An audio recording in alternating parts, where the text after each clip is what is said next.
Welcome to the 2017 Virtual Summer School webinar series, sponsored by the NAEPSCP and the Program and Staff Development Committee of the Southern Region Program Leadership Network, and hosted by the University of Arkansas System Division of Agriculture Cooperative Extension Service. I'm Julie Robinson with Arkansas Extension, and in today's webinar, we've got Dr. Jim Woodell and his special guest, Christine Geith, joining us. Dr. James K. Woodell, or Jim, is Vice President for the Economic Development and Community Engagement at the Association of Public Land-Grant Universities. He works closely with member institutions to develop tools and resources to enhance their regional engagement and economic development efforts. He serves as the Staff Director for APLU's Commission on Innovation, Competitiveness, and Economic Prosperity, and also the APLU's Council on Engagement and Outreach, advancing APLU's economic and community engagement agenda. Dr. Woodell holds a PhD in higher education from Penn State University, a Master's of Education degree from Harvard University, and a Bachelor of Science in Public Communication, TV, Radio, and Film from Syracuse University. And joining Dr. Woodell is Dr. Christine Geith. Christine is the CEO of eXtension Foundation, and she is the former Assistant Provost and Executive Director of MSU Global at Michigan State University. Dr. Geith brings 25 years of leadership experience creating entrepreneurial, technology-based educational solutions. She provides leadership for innovative digital strategies for programs, research, extension, outreach, and corporate engagement. She's worked with new organizations and served on a number of boards, pioneering new business models and technologies to generate significant value for clients and stakeholders. Dr. Geith holds a PhD in Curriculum Instruction and Administration from the University of Nebraska-Lincoln, an MBA from Rochester Institute of Technology, and a Bachelor of Science in Design from State University College at Buffalo. Jim and Christine are going to share with us digital storytelling for scholarly engagement. So Jim, I will hand it over to you. Thanks very much, Julie, and thanks everybody for being here and being interested in this topic. I give a lot of talks and presentations, and I have to say this group wins the prize for the longest acronym or the longest name of any group I've presented to this year. So congratulations, NAEPDSP. Now, I got the letters down. Maybe I can soon get down what that all stands for. But anyway, I'm very happy to be here with you today. I'm also very happy to have my friend and colleague, Christine, with me to talk about a topic that she actually knows much more about than I do. So what we've decided is that we're going to kind of in two parts talk about the topic. I'm going to sort of set a broad kind of lay a broad foundation for the discussion by talking about APLU's perspective on engagement and how it relates to some extent to extension kinds of activities. And then Christine's really going to dig in deep on some of the digital storytelling platforms and so forth. So I'm going to go ahead and get started with my presentation. So let's talk a little bit about this idea of digital storytelling for scholarly engagement. And I'll start just by giving a little bit more background about APLU. For those of you not familiar with APLU, we're a membership association for public and land-grant universities. So our membership includes all 70 or so land-grant universities in the U.S., but we also have another 130 or so individual campus members, and then another 35 or so university system office, public university system office members. So our reach is pretty wide. So that's APLU. I work with these two different groups that Julie mentioned, CEO, the Council on Engagement and Outreach, and CISEP, the Commission on Innovation, Competitiveness, and Economic Prosperity.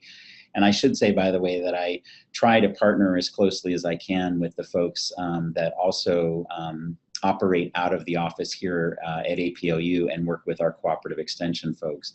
That's not directly part of my portfolio, but I do try to collaborate with those folks as much as possible. But CEO and SciCep, along with some other groups at APLU, really represent kind of the organization's commitment to helping our member universities really be engaged with and connected to their communities, and helping to develop strong communities, great places to work and live, and also to help boost the economy in their regions. So within SciCep in particular, we kind of have this philosophical perspective on university engagement in economic and community development. We say that universities contribute in kind of these three broad buckets, the first being talent development. And that includes not just teaching and learning for undergraduate and graduate students, but also, collaboration with regional K-12 educators and lifelong educators. So the idea being that universities contribute to talent development across a spectrum of learners, including those undergraduates and graduates students that they directly serve. Innovation is another sort of category, or innovation and entrepreneurship, another category that universities contribute to economic and community development through. And that includes really the fruits of the institution's research and discovery activities, right? So, we do a lot of research, we do a lot of discovery, but then, and I know all of you in Extension certainly understand this, what do we do to make sure that those discoveries really benefit our communities? And then the third aspect of activities that universities contribute to or through is what we call place development. And that would include any, social, cultural, community development, the kinds of assets that institutions have that make great places to work and live. And universities certainly contribute to place development simply by their presence in a region, having many assets in those areas, but they also actively engage, again, as you well know, as cooperative extension professionals, engage with communities to sort of solve problems and help people apply what we've discovered in the laboratory to the real problems of society. Importantly, this figure is drawn as a Venn diagram, because what we always say is that universities are going to have their highest scale of impact if they are linking and leveraging their assets across these different kinds of contributions.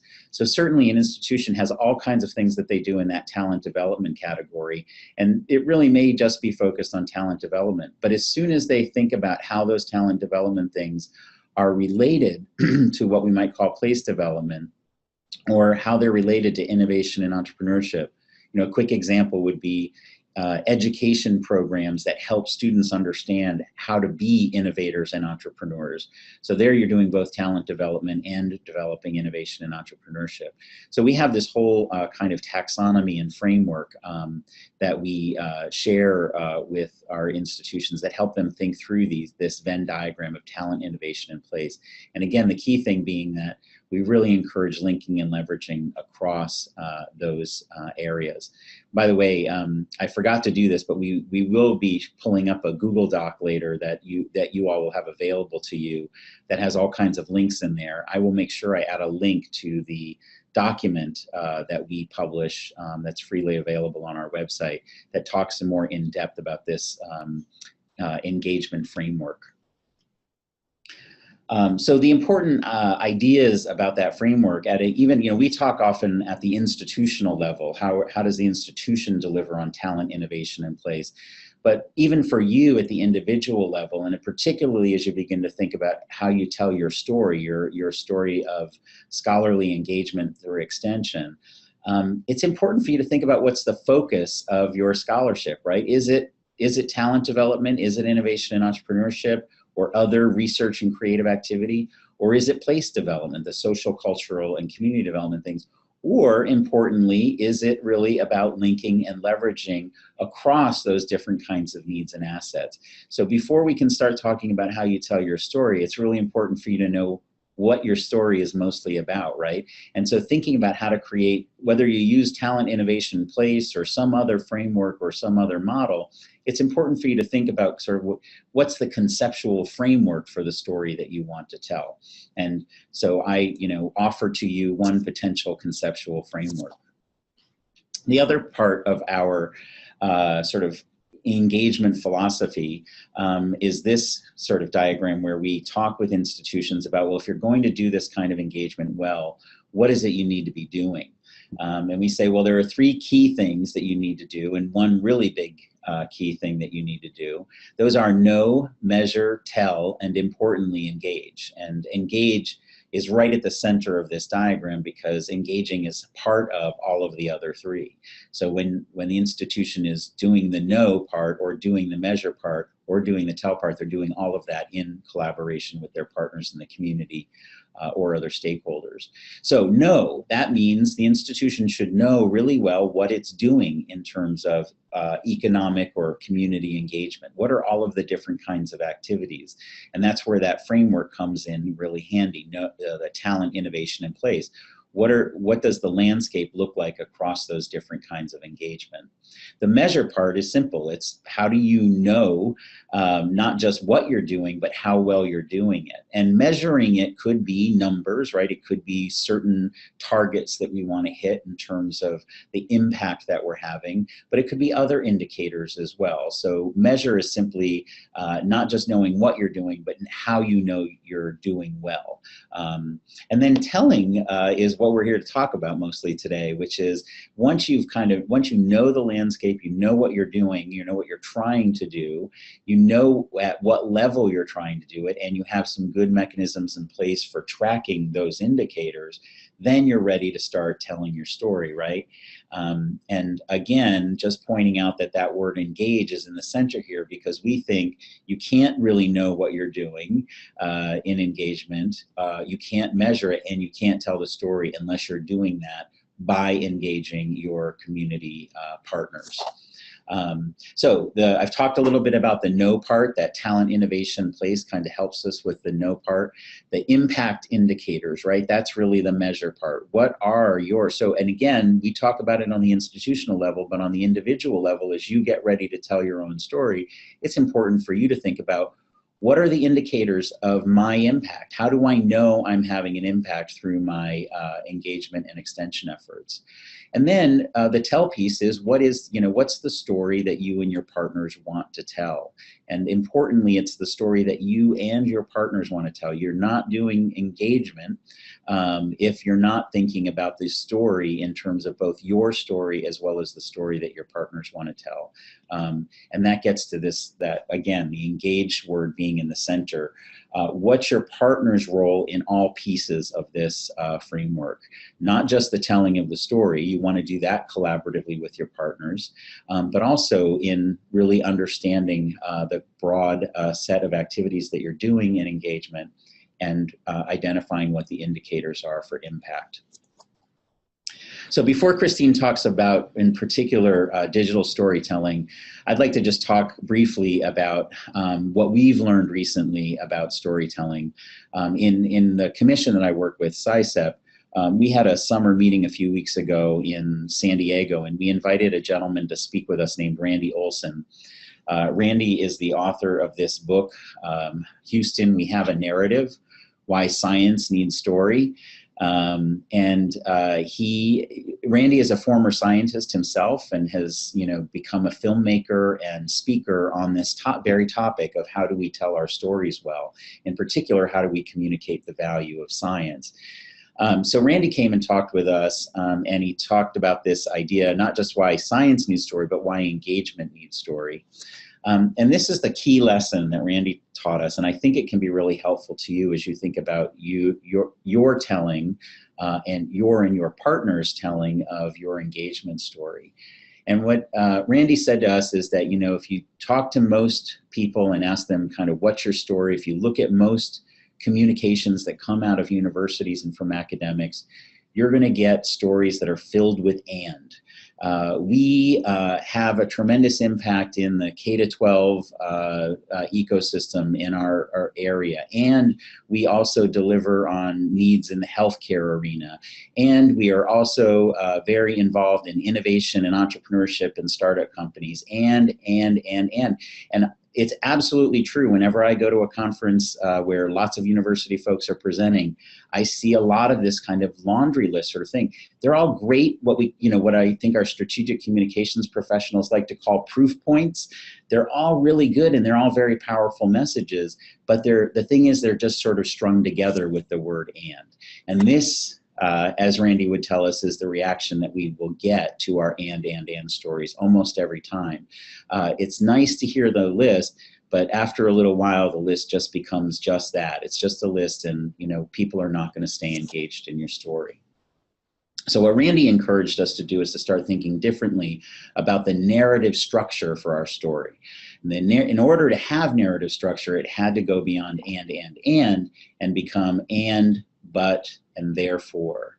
Our community is a great community, and we have great resources in the K-12 ecosystem, but we are not achieving the level of graduation and employment that we would like to. Therefore, we have put these resources into place and are doing this work with our community. So just as a quick example of what that might look like.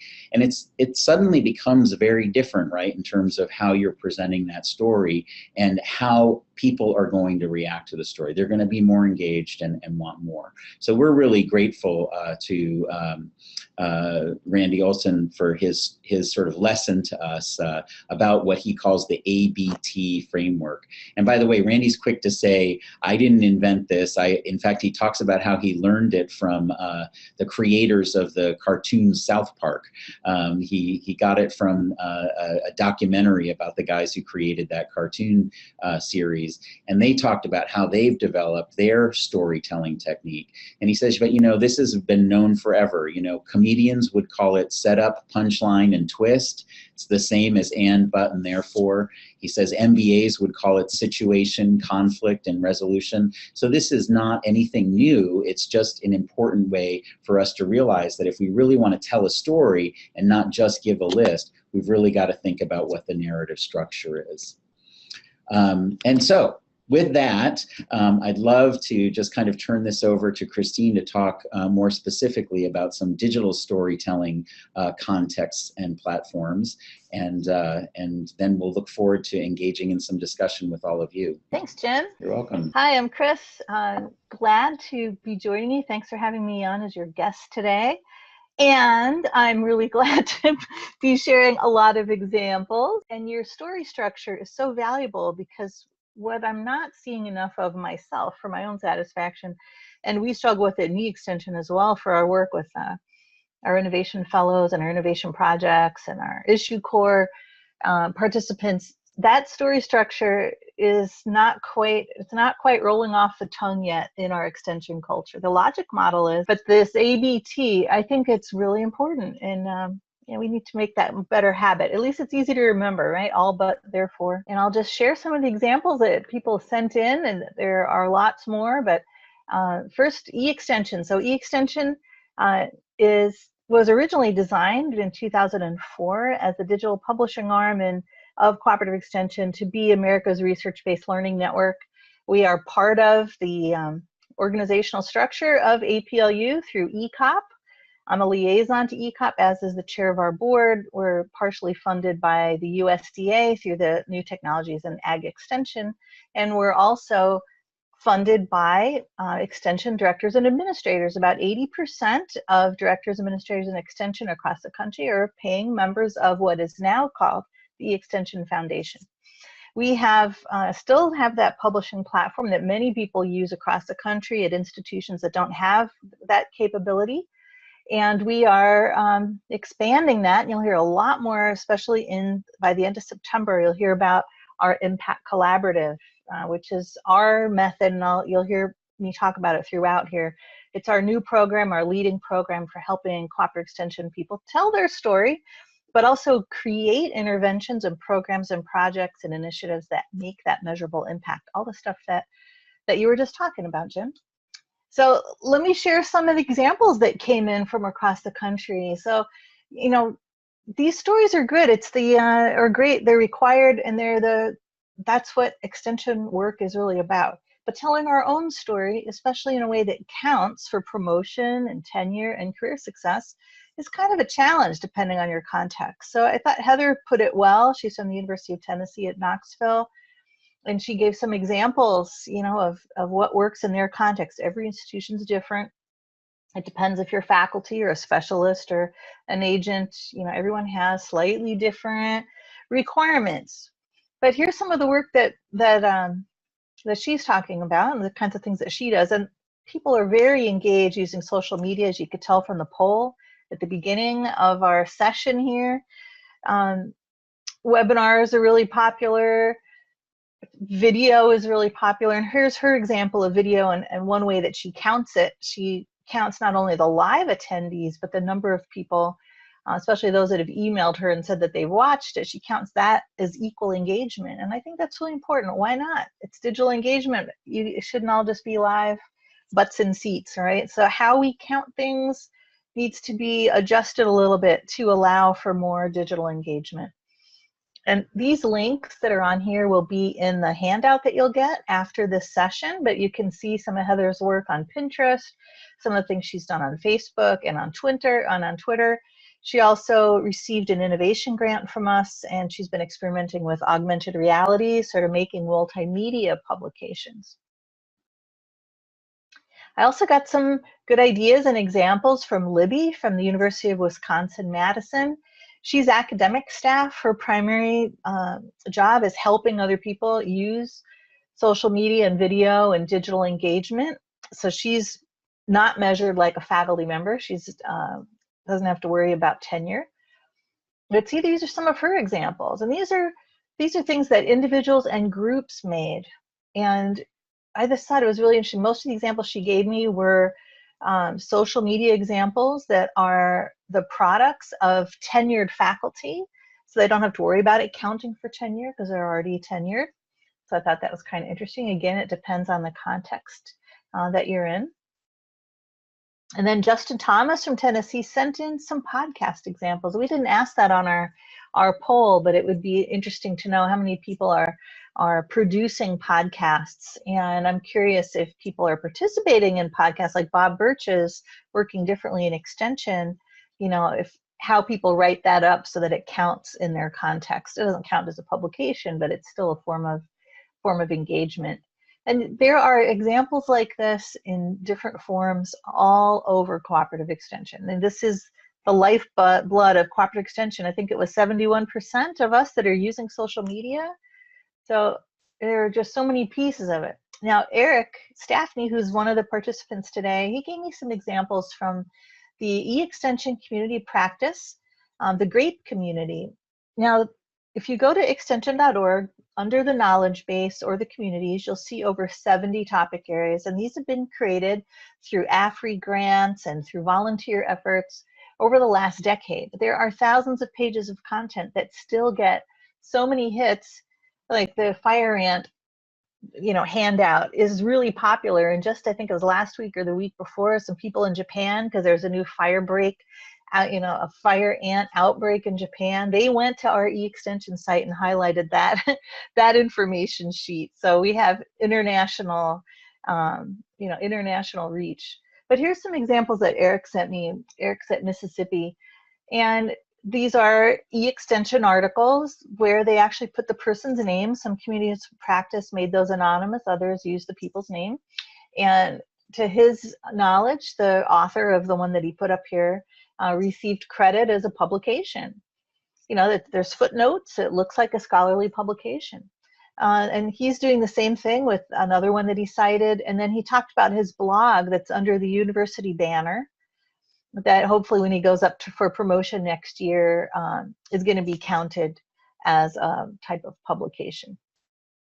So some of the things that we've been doing with what's now called the Impact Collaborative is helping people through consulting and professional development and our Impact Collaborative Design-a-thons actually adopt new ways of working that help them make their extension work more measurable, so they can measure that impact more easily, and also more visible as individuals and especially as initiatives and projects. And this is just one from our first cohort where Becky Griffin from University of Georgia adopted some new techniques in her blogs, and it rose up to be one of the top 100 gardening blogs back in July. In 2016, I see a typo there, not 2006, but and she started that in March. So she got some new ideas and feedback in March, and that's a nice, it's one way to measure. That doesn't tell you necessarily her local impact, but she's talking about pollinators and growing pollinator gardens in Georgia.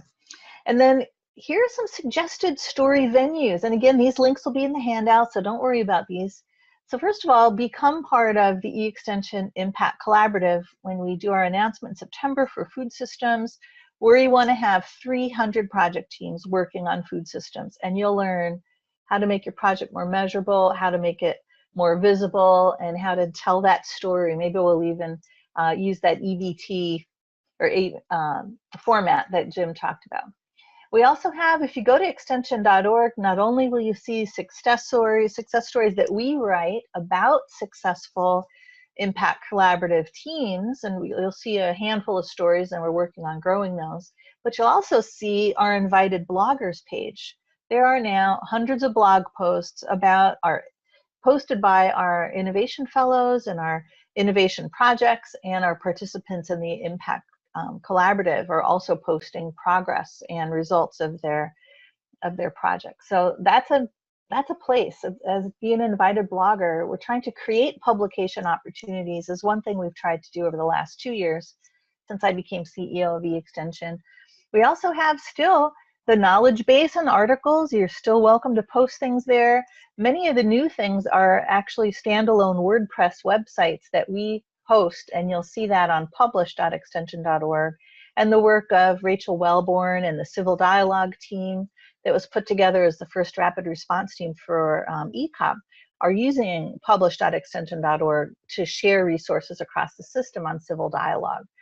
Also, last year in the fall of 2016, we published the first Horizon report for cooperative extension, and that's published by the New Media Consortium. They facilitated a panel that we helped put together of 50 cooperative extension professionals in all different roles.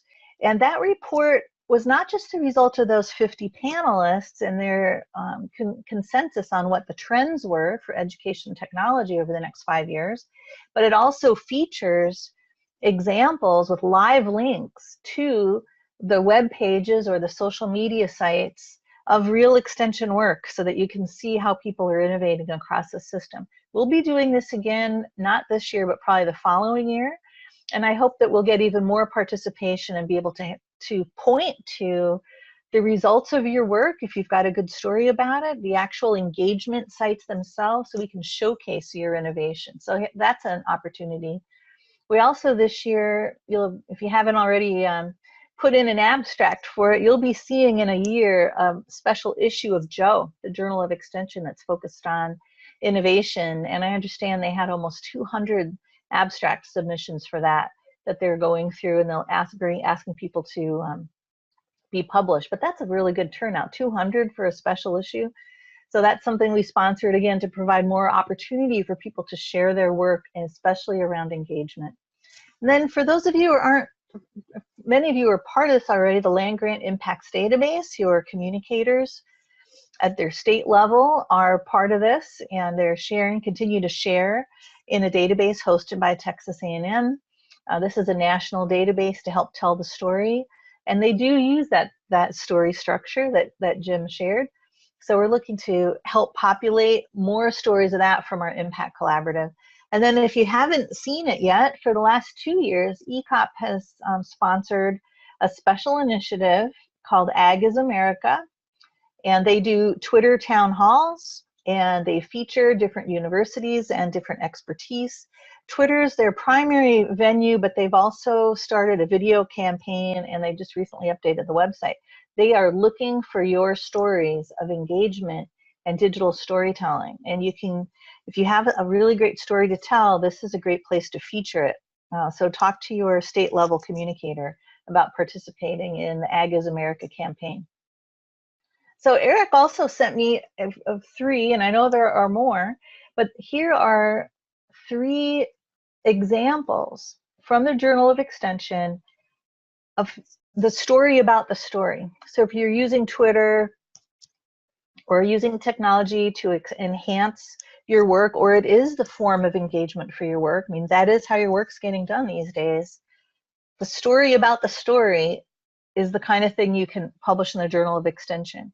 Right? They're not going to take your digital products necessarily and put them in Joe, but the story about the digital product's impact or how it contributed to your local impact, that is really important. And we still don't have, in my opinion, enough robust examples of the model. What was the logic model behind your digital engagement or your digital product?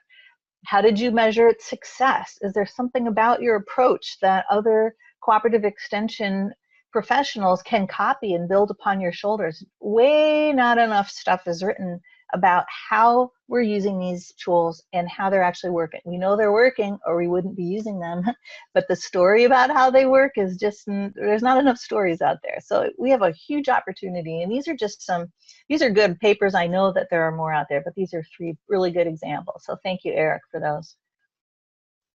The other thing you can do is, if you're not familiar with it yet, if you could go to on Twitter, do EdTechLN, or go to edtechs, I think it's .org is the link for our EdTech Learning Network, which is led by Jamie Sager at Ohio State and Paul Hill at Utah State. And they are actually publishing a book. All right, so it features 30 other co-authors. They're the editors. This is the cover of it. It'll be coming out in the next month or 2. This is inspired by other wisdom that came out of, I think it was Kansas, from a book that's over 100 years old, and that was the inspiration to do this anthology of wisdom. But you know, it's pretty easy to self-publish papers and books these days, and getting engagement around it and distributing it, you know, you got to have a plan and you got to have a little bit of funding to make it happen. There is also potentially grants available for this, and as we fund impact projects and fellows, this is the kind of output we're looking for. So we funded this as eExtension, and we would look forward to proposals for more. So if you're having a hard time getting your stories published, let's see if we can work together to create a new venue for it. So here's an example of an ebook that we're also printing. And then the other thing I'd suggest, in addition to some of the ideas I've shared so far, is let's adopt what's working in the corporate world. And it's called Working Out Loud. Those of you that were at our conference in the March of 2016 met John Stepper, one of our keynoters. And he wrote a book called Working Out Loud. And he's been using that technique for all of these different companies. And you'll see eExtension down there representing the Cooperative Extension Network in the bottom left-hand corner. So I'd say that Cooperative Extension's in pretty good company with all these corporations. So this is this method of working out loud is taught through learning circles. And Mark Locklear on our team heads that up, and I put his email in here so you can reach out to him. This is kind of like a book club in a way. You meet once a week for 12 weeks, but essentially it's to start being transparent using social media about what your work is. And it's a way to get more comfortable and not just publish things, but to establish relationships with others in your field, to extend even your influence network beyond cooperative extension, beyond the borders of your county or your state, and really use this as a way to become part of a bigger community, maybe even reinforce your expertise and to share it especially. So this is about just a truly engagement through working transparently in what's called Working Out Loud. And you can learn these techniques regardless of the social media tools and publishing tools that you choose to use. Twitter's of course popular, but it's not the only one. And there's a link here that'll be in the handout of some things that people have been posting that are part of these learning circles. So eExtension was created a decade ago when most universities did not have the infrastructure for digital publishing. This is when it was hard to make websites and it was a pain. You had to know HTML, there was no social media, okay? It was in its infancy, Facebook was an infant back then. Now there's two examples here. I'm sure there are more, but Penn State and Virginia Tech are really starting to not just invest in, but restructure their internal strategy and their reward system for people in extension and faculty. The Penn State Initiative is a College of Agriculture, which includes extension. And these are digital publishing initiatives at the institutional level that include customer relationship management so that you can track these things. It includes e-commerce so that you can sell digital products and track who bought them so you have more data than you ever had before. And it includes a really interesting workflow for traditional digital publications as well as things like micro content and training people on their teams to repurpose what they would usually do into multiple digital products and different sorts of bundles that could create new content to serve the citizens in their states. I love these examples. There's quite a bit on the Atlas page of Penn State, and these are links that are also in that handout that you'll get to two web conferences, webinars that we sponsored for these folks to tell their story. You're going to see a lot more of this happening at the state level, and where states have adopted this as a state strategy to serve their citizens, the making the story count is built into the reward system of these internal strategies for state cooperative extension. And this is really pointing the way to the future. So I'm really happy to have shared these examples. I'd like to just kind of follow up on a couple of things, Chris. One is an observation really more than anything, but I'd like to hear your kind of reaction to this observation. You got me excited about the Working Out Loud model. And I did, go and buy that book. I got a Working Out Loud circle going here in my office. And great. Yeah, so I mean, it's really cool. And it occurs to me that that diagram that I had where it was know, measure, tell, and engage, that really is what Working Out Loud is about. It's about that engage in the center. Because I think what's an important message here for all of you who are thinking about telling your digital story is that you don't wait until the end and package it up, and that's when you tell your story.